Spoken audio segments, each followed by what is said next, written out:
Bonjour à tous et bienvenue dans notre matinale. Ce matin, je partagerai un texte qui se trouve dans le livre des Actes au chapitre 18, verset 8. Acte 18, verset 8. Cryptus, le chef de la synagogue, crut au Seigneur ainsi que toute sa famille. Beaucoup de Corinthiens qui écoutaient Paul crurent aussi et furent baptisés. Donc j'aimerais m'arrêter sur ce passage de Actes au verset 8 du chapitre 18 pour parler de ce personnage qu'on connaît très peu dans la Bible, puisqu'il nous est relaté très peu de choses sur sa vie. C'est ce personnage Crépus. On sait dans le contexte d'Acte 18 que Paul, comme dans de nombreuses villes, rencontre une forte opposition à Corinthe. Et on peut comprendre qu'on lui interdise de prêcher dans les synagogues ou d'avoir des débats dans les synagogues. Ce qui va le conduire à changer son fusil d'épaule.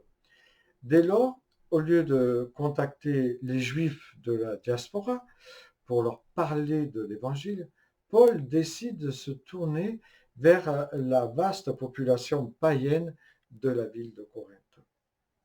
Luc nous dit qu'il se trouvait chez Titus Justus, un voisin païen converti au judaïsme. Justus l'avait certainement invité ou informé que se tenait une réunion de partage de la parole dans sa maison, puisqu'on le voit apparaître. Cryptus, il nous est dit qu'il est l'important chef de la synagogue de Corinthe, et toute sa famille, ainsi que de nombreuses autres personnes, ont répondu présent à cette fameuse rencontre où l'apôtre Paul va dérouler ce qu'est la foi chrétienne. Certainement, on pense que Cryptus avait entendu parler de la rupture de Paul avec le judaïsme et surtout il avait entendu parler de son changement de vie, de persécuteur, qu'il était devenu persécuté lui-même. En fait, il avait entendu parler certainement de sa conversion. Au départ, il est peut-être allé à cette rencontre comme on peut le faire encore aujourd'hui, par curiosité ou par politesse, ce qui nous aide à comprendre que nous aussi, nous pouvons inviter des gens avec qui on a des atomes crochus à certaines de nos rencontres.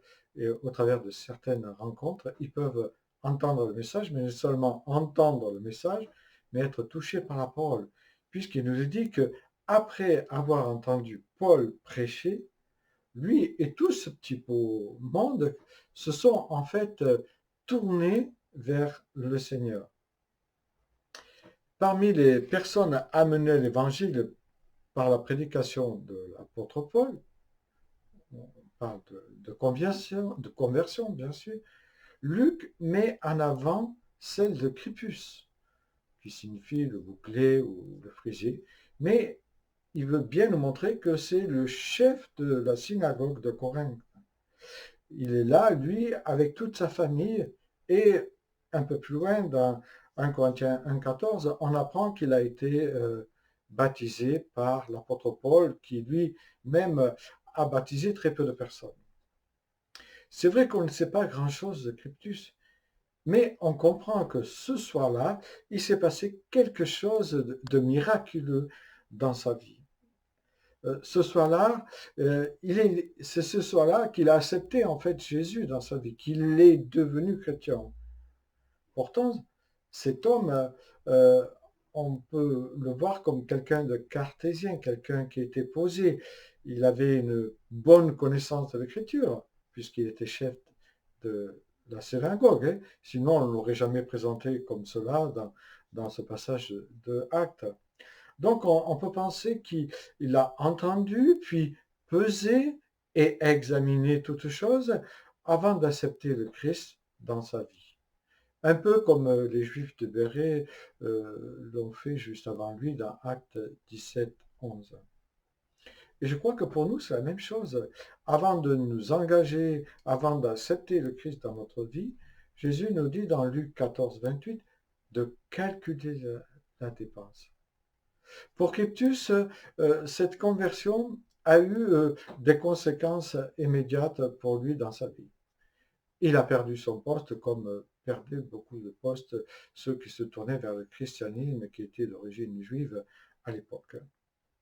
Mais ce que j'aimerais relever, c'est cet homme Crépus qui s'est converti à un moment très, très impressionnant de l'histoire du christianisme qui semble avoir une grande opposition dans cette ville. On peut voir un étonnant retournement de situation dans la ville de Corinthe, où tout laissait à penser que personne ne voudrait entendre parler de l'Évangile. Et pourtant, Paul a pu poursuivre son ministère assez longtemps à Corinthe. On pense qu'il est resté un an et demi, avant d'aller implanter une nouvelle église dans une autre ville. Quelques mois plus tard, l'apôtre Paul écrit aux Corinthiens, car ces derniers lui ont demandé quelques conseils sur le point touchant de la vie chrétienne, laquelle, on le sait, n'est pas toujours facile, au cœur d'une ville qui est en opposition et au cœur d'une population qui était pervertie. Dans ce passage, Luc nous rappelle qu'au milieu du combat que soutenait l'apôtre Paul, et malgré toute la perversion des gens de la ville de Corinthe, l'œuvre divine a triomphé. Car malgré toutes les oppositions, elle a continué à se répandre par le ministère de l'apôtre Paul. On pourrait dire qu'elle a été contagieuse dans cette ville qui le repoussait, puisque le texte nous dit beaucoup de Corinthiens qui entendaient la parole, croyaient et étaient baptisés.